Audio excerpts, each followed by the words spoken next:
Hello, everyone, and welcome to Goucher Environmental Dialogues. I see a couple of you are still joining, so thank you for joining. I'm going to introduce our speaker today, and then we'll jump right into our conversation.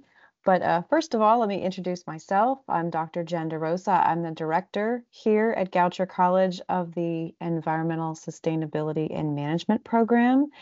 And Goucher Environmental Dialogues are a web-based speaker series that feature cultivated conversations with environmental and sustainability and climate leaders, visionaries, and innovators. The series is hosted by Goucher College. We're here in Baltimore, Maryland, by our master's degree program in environmental sustainability and management. If you have any questions for our speaker, I will give voice to your questions if you type them in the chat later on during our session. And also, just a heads up, if you are interested in watching previous recordings of Goucher Environmental Dialogues, or we're hosting an information session about our master's degree program in November, or any of that, if you want to kind of dig in and watch recordings and sign up for future events, my colleague Taylor is going to share a link in the chat where you can find all of that information. And she tells me she'll post it a few times, so if you miss it. Today, our conversation is considering how people can adapt to the built environment. And by built environment, we're referring to homes and neighborhoods and infrastructure. And so how do people adapt to the built environment in order to coexist with wildfire from the perspective of policy, insurance, ignition-resistant buildings, and land use planning? And our guest today is Dr. Kimiko Barrett. And I'm going to give you her biography first to have you understand where she's coming from. So Kimmy Barrett is a senior wildlife research and policy analyst at Headwaters Economics. And Headwaters Economics is a nonpartisan independent research organization based in Bozeman, Montana. Kimmy is a committed agent of change in how we live with inevitable wildfires, and in partnering with institutions and community leaders, local government, federal policymakers, and other subject matter experts, she has led research of national significance on topical issues such as the economics of wildfires, structural ignition, vulnerabilities associated with structural ignition, building codes and land use planning, and community risk reduction strategies. Kimmy served on the Federal Wildland Fire Mitigation and Management Commission, providing key congressional policy recommendations to better address wildfire impacts.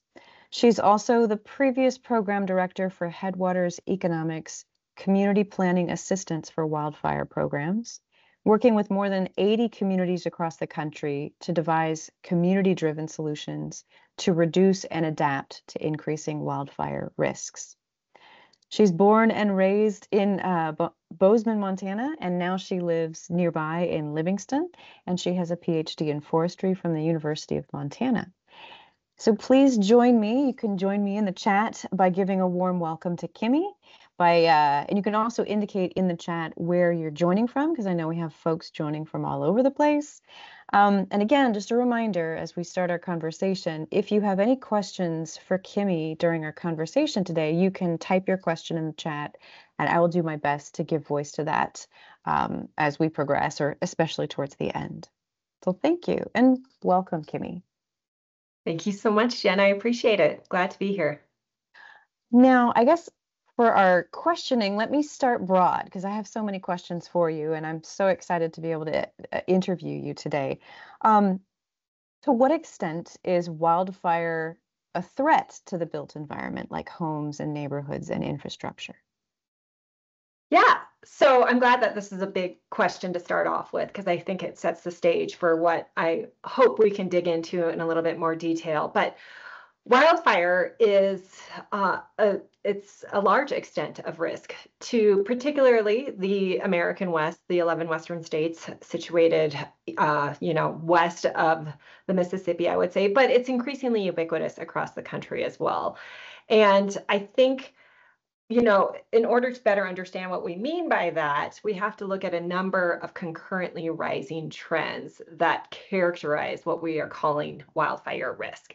Because it's not just increasing behavior of wildfires, that's certainly part of it. But what we need to think through here is what actually are we considering a wildfire problem? And if that is community loss and home damage, then that is certainly something of concern, and it is growing. And this is driven by several rising factors. One of which is that we have extreme wildfire behavior. This is exacerbated by climate change, so relative humidity, winds, drought, all of these kind of prolonged trends we're seeing in actual conditions of the climate that is exacerbating wildfire. But in addition to that, we have other things, and those are human driven in a very intimate way. And one of which is historic land management practices, in that we successfully suppress almost all of our fires, and we have been since around 1905 when the Forest Service was established. Not that this is necessarily a bad thing, but it does actually inadvertently perpetuate risk down the road, in that by suppressing a fire today, by extinguishing it, you are punting that risk into the future, because by putting the fire out, you're actually preventing that fire from coming through a landscape that it is often ecologically part of, and preventing it from doing its job of clearing out that forest, that undergrowth, the timber, the logs, everything that actually needs that rejuvenation cycle to regrow and to become a healthier landscape. And so after more than a century of doing this, just imagine you're building up that fuel load in many of these forested landscapes.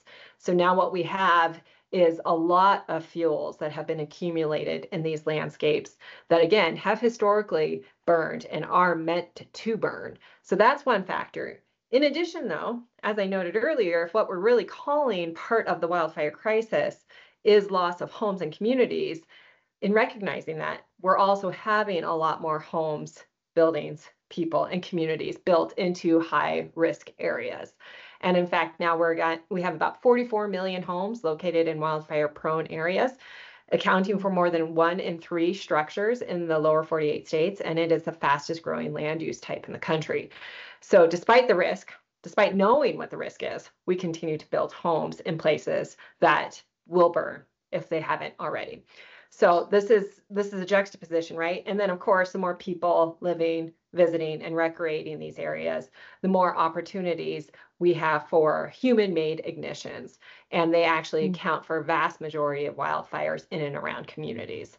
So it's not so simple as saying that, yes, wildfire risk is increasing, because underlying that are several driving factors that actually amplify extreme wildfire behavior, and therefore the community loss that we're seeing. Oh, that's interesting. So it's a bit of a dilemma there, I guess, as we're kind of seeing. And I've heard you mention before this concept of wildfire paradox. So can you explain that a little bit more, wildfire paradox, and how is that shaping the current and potentially the future wildfire crisis that we're seeing? Yeah. So this is a really good question to get into, Jen. And so let's step back here a little bit and look at wildfire within the lens of natural hazards. And in doing so, it really is a distinctive hazard for several reasons. And 3 of them I'm going to call out right now. This is what sets wildfires apart from, say, hurricanes, floods, earthquakes, other natural hazards that are certainly rising as well. But what makes wildfires fairly unique is several things. One, as I noted earlier, they are an ecological inevitability. And in many instances, they're actually intended to be part of the landscape. And this is called a fire adapted ecosystem. It's particularly prevalent here in the West, not across the West. There's places like the Chaparral, Southwest landscapes of the country that are not supposed to have fire. Hawaii, for instance, unfortunately, Lahaina, that is not a fire adapted ecosystem. But places where I live, Intermountain West here in Montana, the pine cones are actually, serotinous. They're meant to actually have fire in order to regrow and to rejuvenate many of these forests and these rangelands that we're seeing. So fire is part of the ecological environment that we are now living in. So that's one thing. The second thing is that theoretically, with a wildfire, unlike a hurricane or an earthquake or sea level rise, with enough defensive action and firefighters, you can theoretically protect a home from damage. By placing Okay. somebody else in front of that hazard, you can protect your own structure or your property. And again, you can't really do that with most other hazards. So that's a big defining factor and characteristic that has shaped our historic and current management policies around fire, is this thought that we can continue to control it, to dominate it, and to actually avert harm and damage. And while that may be true, it's becoming increasingly more difficult with climate change, and again with more homes being built in these high-risk locations with very little thought to wildfire in mind. And then the last thing that is really unique and draws on my area of knowledge is this concept that once a home starts to burn, in itself becomes a source of fuel, propagating wildfire behavior and really making that wildfire hazard become a wildfire disaster. So think about that when you're thinking through natural hazards. It's not like a flood where one home starts to flood. That's not necessarily going to implicate other homes. With wildfire, once that first home starts to burn, the materials, the combustibility of the home itself becomes a new source of fuel. And then it starts to propagate and it leads to this structure to structure ignition throughout an entire neighborhood. And we call that the urban conflagration. It's a wildfire disaster at that point. So those are the three characteristics that really make wildfires distinctive from other natural hazards out there. So within the lens of thinking through what researchers call this wildfire paradox, and I referenced it in kind of metaphor earlier, is this concept that by suppressing a wildfire today, you are just delaying and prolonging that risk into the future.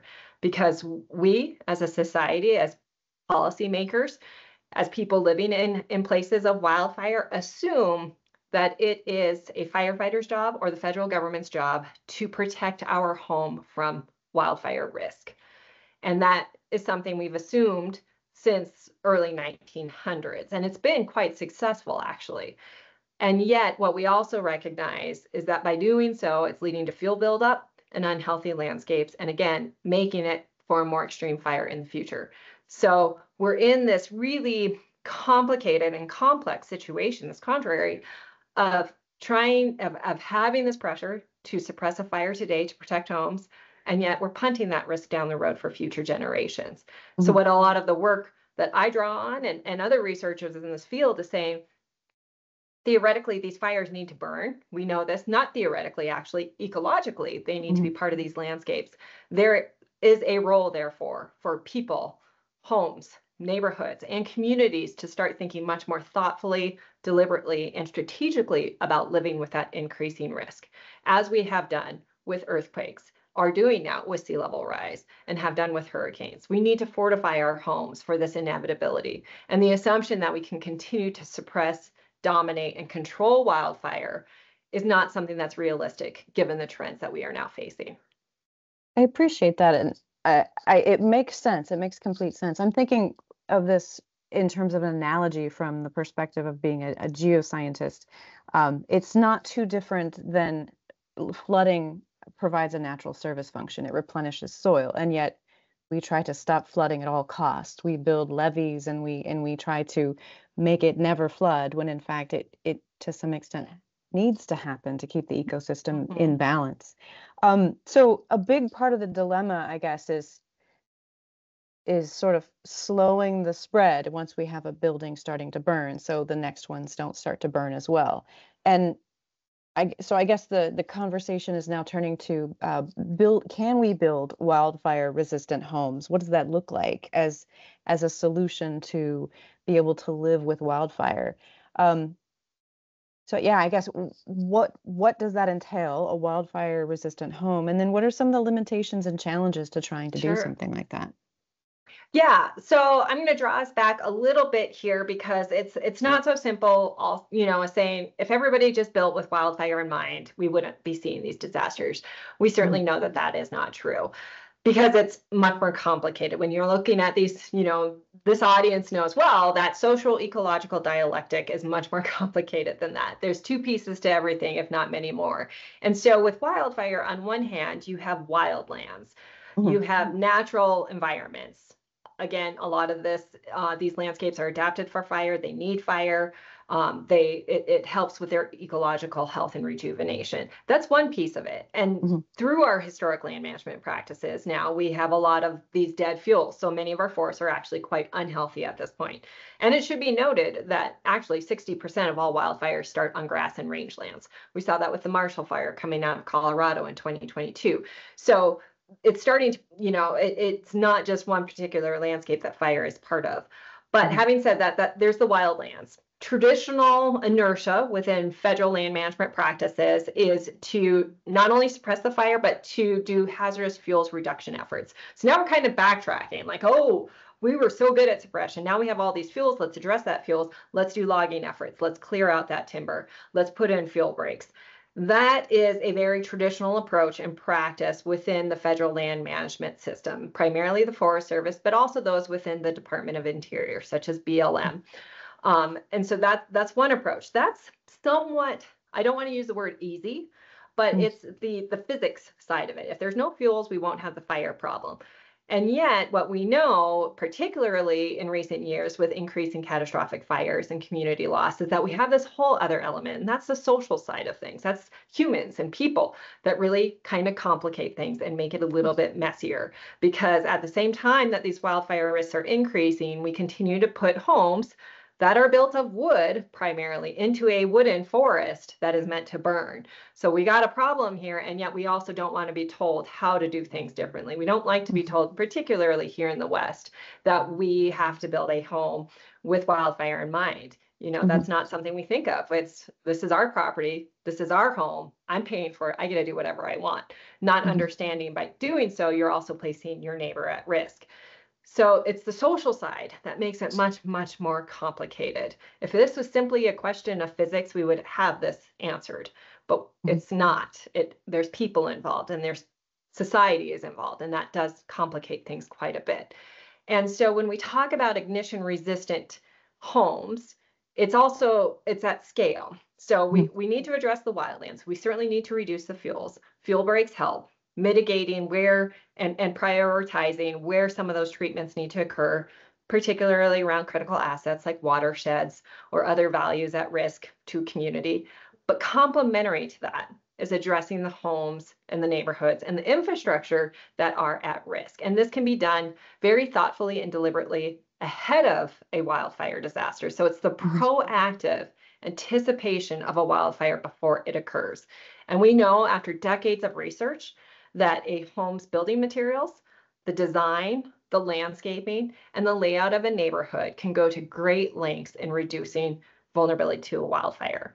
And this isn't rocket science, honestly. When you think about what a home is traditionally, let's think through what, you're all in a structure right now. For some of you, you're in your own home. And so it's thinking through, okay, what is my building made out of? Well, it's very likely framed in wood. In some situations, if it's a residence, it's going to have a wooden deck. It might have a roof made of wood. It might have bark mulch around the house. It might have furniture, and it might have firewood next to the house. These are very, very common characteristics of residential patterns here, particularly in the West, but across the country. And then again, you have a lot of vegetation. You might have pine trees, you might have junipers, you might have grasses, all built up against the home. That's all incredibly flammable. And so when you talk about the sequence of events that leads to urban conflagration, it's breaking down this pattern of fire spread. And so what we know is that if a fire starts in the wildlands near a community, again, 98% of those are most often started by people, which means they're going to be close to community. And with a high wind, what occurs is what is called a firebrand storm or an ember storm. And these firebrands fly anywhere from 1 to 4 miles ahead of a wildfire front. They're the tiny balls of flame. If any of us have ever been around a campfire, right, it's what gets on your down jacket or puts a hole through your camp chair. It's these little balls of flame. And if they land on any flammable surface area in a high wind event, they have the potential to grow in size and intensity to become a spot fire. And then you have this propagation where these ember storms land on pine needles, on a roof, in a roof valley, in the gutter system, on the deck. And if that's made of wood, then you're leading and you're creating the fuel source needed for that fire to grow. And then it starts to climb up the wooden siding, into the eaves, into the attic, inside the home. It starts to burst the glass. And then you have that home burning from the inside out. And then, you have to think about not just the structure burning, but here in America, pretty much everything we own is a petroleum-based product. So when you start having your furniture, your appliances, your carpet starts to burn, that BTU release is so significant, it's so intense that now you have radiant heat as your predominant threat. And so once it's what I mentioned earlier, it's the home itself becomes a source of fuel. So that one home that has been burning, now it's burning from the inside out. And that heat is going to now threaten your nearby neighbor. And then once that neighbor starts to burn, then you also have embers. Those homes are generating embers in addition to radiant heat. And that is the spread that you see, the disaster sequence, the structure to structure conflagration through urban areas. You see it over and over and over in post-fire analyses. Unfortunately, it's what characterized the Lahaina fire, the Marshall fire, the Camp Fire, Santa Rosa. All of these significant fires over and over and over are characterized by very similar patterns of home loss. So when we talk about ignition resistance, it's a very holistic understanding of what a home is built of.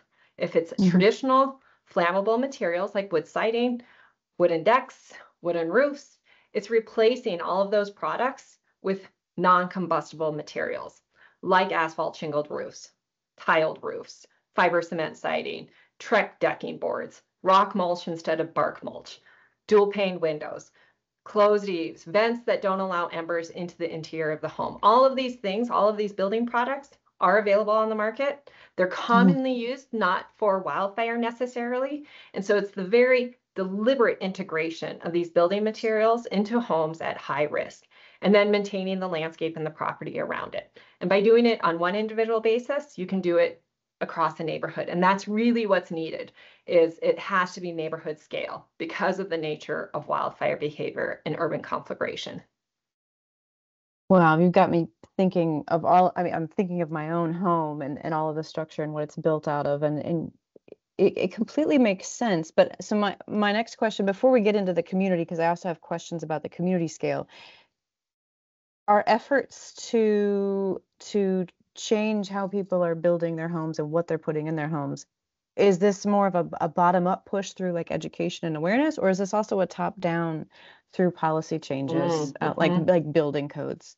Yeah, it's both, Jen. It's both. Okay. Because every individual parcel needs to be mitigated because of what I just explained about the characteristics of urban conflagration: radiant heat, embers, and direct flame. Those are the three ways with which a home burns down. So every individual home needs to address all three types of those ignition exposures. Yet, if one home doesn't meet that mitigation standard, it is the weak link, and it therefore can start to burn and threaten neighboring communities, or homes rather. Even if those neighboring adjacent structures have ignition resistant materials, very often radiant heat is so intense, and if the proximity is close enough, it's still going to present a threat. Therefore, it has to be compliance across the board. And this is where it gets really sticky. This is, again, the social component, the social dialectic we need to look at, and it makes it much more complex because we know we live in an anti-regulatory society. We don't like to be told what to do.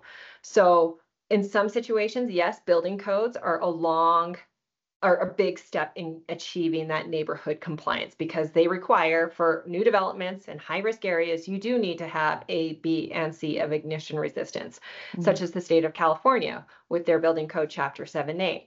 They're really on the leading edge of doing this, but other states are exploring this as well. So building codes, yes, are part of it. They're great if a community is able to build. If a community can adopt a building code in the first place, that's another part of it. When you're dealing with rural, underserved, disadvantaged communities, they're not in the place to necessarily adopt a building code. So then what do you do for them? And, voluntary measures, educational outreach, that helps, but we also know that that's not enough. So there is a need for federal, state, and regional support to help provide the resources, the technical assistance, and the funding to be able to address this issue at the scale of need, and to be able to provide the resources for communities to achieve resilience when they may not have the capacity to do so. And it's really sticky in that way. Often people talk about the costs of what this would be, and we always make the argument, yes, this is going to cost money, but we are already spending billions and billions of dollars on suppression and on recovery. We need to front load that money in investment for proactive mitigation so that communities and homes are better prepared before disaster occurs. Yeah, the need to get out ahead of it so that Correct. we're not constantly reacting, but instead we're being more prepared and reducing the damage. So you had talked quite a bit about the wildfire resistant structures, but you had mentioned also like community planning and neighborhood planning and things that can be done in just the land use of the community. So can you speak a bit more about that? Like how can communities reduce their wildfire risk and how can they be better adapted so that they're ready for a naturally occurring wildfire when it's coming? Yeah, so it's going to take everything we have within our quiver to address this crisis. And it has to happen at multiple scales. So at the community scale, it is, trying to reach out at the individual parcel homeowner level. HOAs is a big step in that direction. Fire districts, fire councils, they're all, incredibly aware and savvy generally when it comes to the risk when you're, particularly when you're dealing with the fire expertise on the ground. They understand what the risk is. So engaging them in the conversation and also looking outside the traditional group of stakeholders to others that can be influential. And often this can be like faith-based leadership, community leadership. It doesn't always have to be the elected officials. Sometimes it's just that local champion who is truly invested in their community, sees the need and wants to address it in this more proactive lens. So engaging them early on, getting the conversation going, and then understanding, so what are the gaps here? So, the need is clear, the recognition that this is an ongoing challenge. So then how do we start thinking much more deliberately about this process early on? And there are several ways of doing this. There's compliance mechanisms. So these are regulatory measures. This is land use planning. This is things like a comprehensive growth plan that actually ties standards into the vision of a community's growth and makes it regulatory in nature. So that's one aspect, comprehensive growth plans. Hazard mitigation plans are not compliance regulatory driven, but they are required for most communities. And that's just a plan, right? The vision. This ties in very closely with a community wildfire protection plan. So these are stakeholder engagement processes that starts to build up that awareness and it sets forth a vision for communities and how they want to mitigate hazard and wildfire. So these are the plans in place, the strategies that can help integrate wildfire mitigation into that long-term vision for most communities.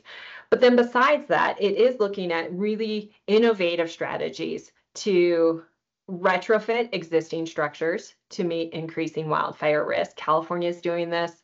Wenatchee, Washington has done this. Leavenworth has done this. So there's places across the country at the community scale that are starting to do this very often because they know what the risk is. They see it, they experience it, they're feeling it, and they're not waiting for federal government to respond because we all know that if you do that, you could be waiting for a long time.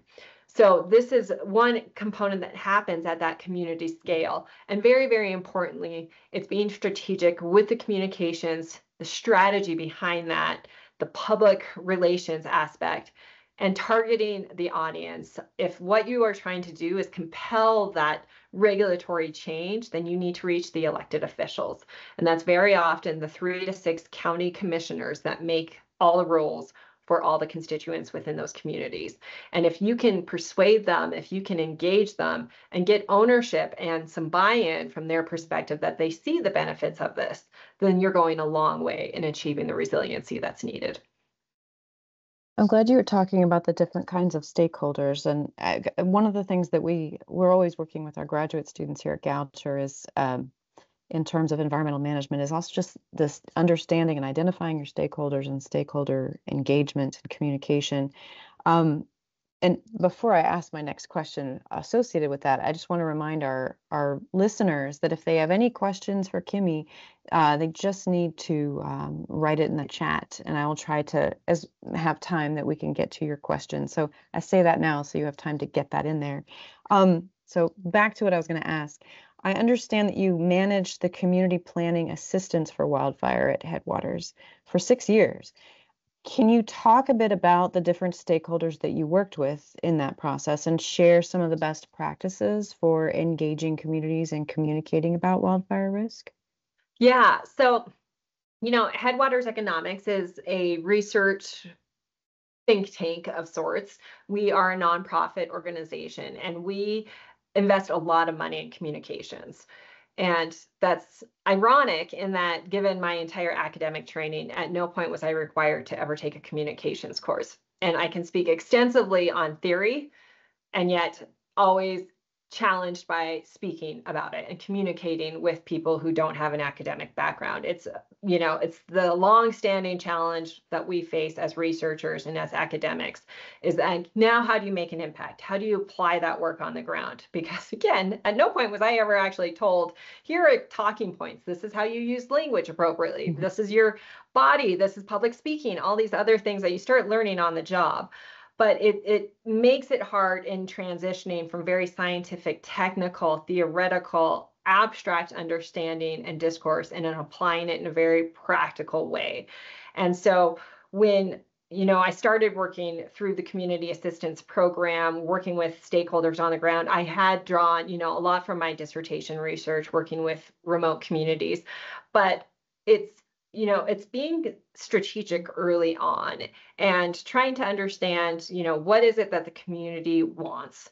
Mhm. Why, certainly don't provide a service that they may not be in need of, or, that comes in as this external, they call it the white savior syndrome, right? Here I am, I'm here to save the day. I have all the answers, right? And that's such a disingenuous approach. Mhm. Alternatively, it's going in, listening very thoughtfully, very mindfully about what is it that you guys need. You recognize the risk. Okay, that's great. What is it within your capacity to achieve? What's your bandwidth like? What's your staffing capacity? What's your funding resources? I don't want to provide a recommendation or provide a service that you cannot sustain and own over the long run. And that's a really critical element there, is local ownership over the process. And I think we all know what that means in theory, but actually to apply it on the ground requires an extensive amount of listening, reciprocation, and accountability. So don't make a promise you can't keep. Don't go in and say, yes, I'm on board and I'm going to do A, B, and C for you, and then never deliver. They'll call BS on that, and they should. And so I think it's being very genuine about truly what is it that you hope to provide as a service, if it is helpful. Is it a communications product? Is it research? Is it just summarizing, some theory into talking points in which the fire chief can go to the elected official, make it his message, make it his own space, and be able to bolster it so that he is really the vehicle, the catalyst for change in his own community. And all we do as researchers in the background is provide that quiver of tools that empowers him to do so, or her. That's a big part of it, is really going into the process of empowerment and engagement and ownership so that the community members feel like they have control over this, and they should, and they're the ones invested in it. They're the ones, as I noted earlier, feeling, experiencing, realizing the realities of wildfire risk in a way that I, as a theoretical scientist, can only talk about. And so I think understanding what that role looks like and being genuine about it is a big part of it. And then at a broader lens and a strategy of engaging really with any stakeholder, whether it's a senator I'm speaking to in a congressional testimony or a fire chief in a community, is always, what is the change that you're hoping to see? Who needs to be persuaded of that change, or who's making the call? Who needs to be told of the message? What is the message? And then what is that form of message? Is it a presentation? Is it just 3 bullet points in an email? Is it a phone call? Is it a sit-down coffee meeting? Is it a formal report? all of these type of mediums of communication need to be tailored and customized to the audience with the appropriate framing, language, and narrative behind it. That makes complete sense. And I appreciate that you pointed out listening to the needs, the desires, the motivation for the local stakeholders. And it sounds to some extent like in a lot of these communities you're working with, you have a champion or champions that are really the inertia at the more local level. That being said, and focusing on best practices, I'm going to switch gears a little bit. Can you talk to any of the challenges that you faced when it comes to engaging stakeholders, and how you go about overcoming those challenges? So what might those challenges be, and how do you overcome that? Yeah. So, I think we're all aware that we're in a particularly politically fraught climate right now. It's hard in some places to talk about things like wildfire risk and exacerbated by people building homes in high risk areas and climate change, right? Like those are really flashpoint terms Mm, that I would never use in a community. So I think it's a very empathetic and situationally aware understanding of who it is you're talking to and trying to be very real with them. There are, challenges that they may see and they might not use the same words as climate change, but for instance, they're seeing elk do things very differently than they've ever seen mhm, before, and it's starting to impact how they have to work with their cattle on their agricultural lands or something like that, right? Like it's mhm, canvassed under this other understanding that, well, and I'm not going to say it's human driven, it's just the climate's being weird, and fine. If mhm. that's what it takes, that's fine, but the risk is still there, no matter how you want to, cushion it in this other type of language. It's still an understanding that there is risk and there is impact. And so I think using the same language can be helpful, again, situationally aware of their position. Mhm. And I think, I'll never go into a community and say I have a PhD. That's one thing that has never That's gone to funny. my benefit, right? Like Mhm. they don't need to know that you're some academic standing pontificating theorist. That has never really gone to my advantage working with a community one-on-one. I think much more helpful is observing, listening, and reciprocating in their needs and wants. And so I think that's a big part of it, is just really trying to understand where it is they're coming from. I think it's also equally fair to know that you may just not be wanted in some communities. And when that is the case, that's fine. I get it. I don't want to be in your community if you don't, if you don't need the help, if you would rather do this on your own, I respect that. There are many, many places in this country that do need help. And if that's a wiser investment on my end, then yeah, then I'll go help another group, because honestly, you have to be strategic, and it's really callous to say that in a way, but it's also true. If it's not helpful to a community if they don't want your help. Yeah. Yeah, I mean, that makes sense. And putting your resources and efforts where it's going to be accepted and more useful completely makes sense. And I have to ask, because I usually come to a similar question with any speaker that I talk to. I'd love to know what led you to this career. What led you to a career in wildlife research and policy and working with other people? Yeah, so I was born and raised here in Montana.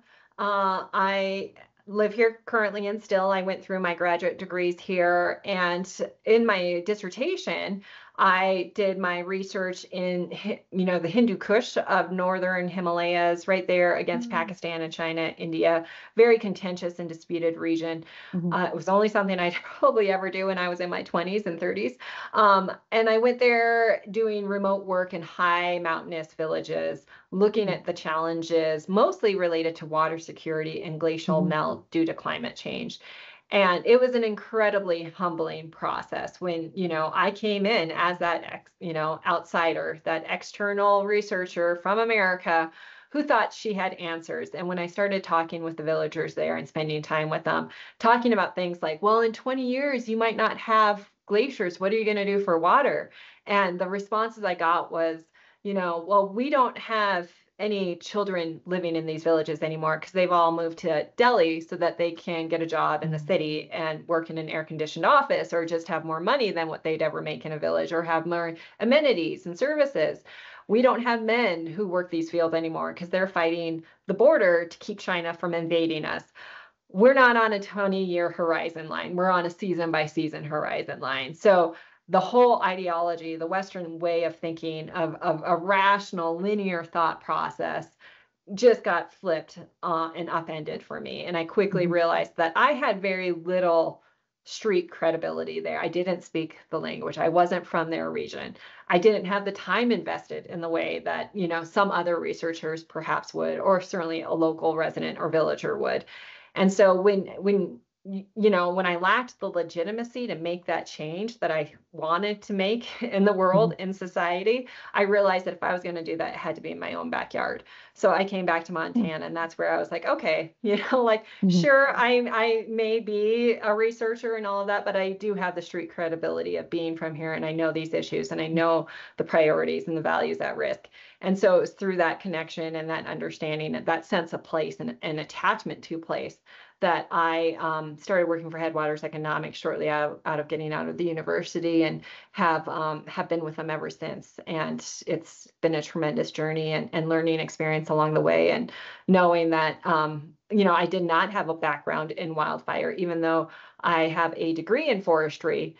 Anybody who's ever been to that part of the Himalayas, it's high desert. There is no forest, ironically. And so it was a new paradigm. It was a new discourse for me to get into, and discipline in forestry, in the sense that I was actually learning about fire ecology in a way I had not yet.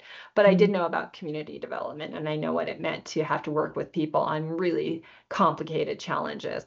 And from that, I've been able to help inform and work with national policymakers on what some of the communities we work with are facing, and how do you provide those resources, the policy, the legislation, to enable long-term change. That's excellent. I loved hearing about your experiences and your journey. We actually have a group of graduate students that are going to be going to Nepal in January, and I think it's the same kind of thing, where when you come into an environment that you're not as familiar with, and you want to help, but yet our goal with bringing students there is to actually learn more from the people there than to try and bring information, because I think it's such a special place in the world. That being said, what advice or what recommendations would you give to any of our audience participants that are interested in getting more involved in this type of work, whether that's from the kind of wildfire community perspective, or even just the kind of community engagement that you're working with? Yeah, it's such a good question. The advice I would give, is to be honest with yourself. I think it's really understanding. It's hard to think, where do I want to be in 5 years? Where do I want to be in 10 years? But to spend a little bit of time actually thinking about that early on, I think can be really helpful. And it's something as easy as, like, do I see myself working in an office? Do I see myself traveling a lot? Do I see myself working in a city, or do I want to be in a more remote place? Do I see myself wanting a healthy work-life balance, or do I see work being my life? These are all considerations, and it's easy, you don't want to think about it too deep, early on, but at the same time, it can help do some course correction on your journey of, like, I realize working in front of a computer really sucks. I don't want to ever have to do that, and so then, okay, that's really good to know. And I think more than anything, it's not knowing what you want to do, it's knowing what you don't want to do. I don't ever want to have to do A, B, and C. Okay, that's really helpful to know. Then how do you steer your life? How do you guide it in a direction where you might not need to have the answer right away? But I think that through that process of elimination, it can be really constructive, because certain paths are going to lead you down different journeys. And I think knowing, if you want to be a public speaker, for instance, then okay, then you may be looking at a role within policy, or speaking in front of conferences and on, the circuit of networking. If you are more introverted, you really don't prefer to have to talk to a lot of people, then perhaps more research and applied work is more suited to you, and you can draw on those inherent skills. Or do you have to build up the skills to be able to achieve where you want to be. As I noted earlier, I had zero background in communications and public speaking. And so, I had to invest a lot in the professional development of how do you do media training? How do you conduct interviews? How do you give a good presentation? All of these things were not intrinsic to my skill set. I tend to be introverted and yet had to learn how to perform as an extrovert.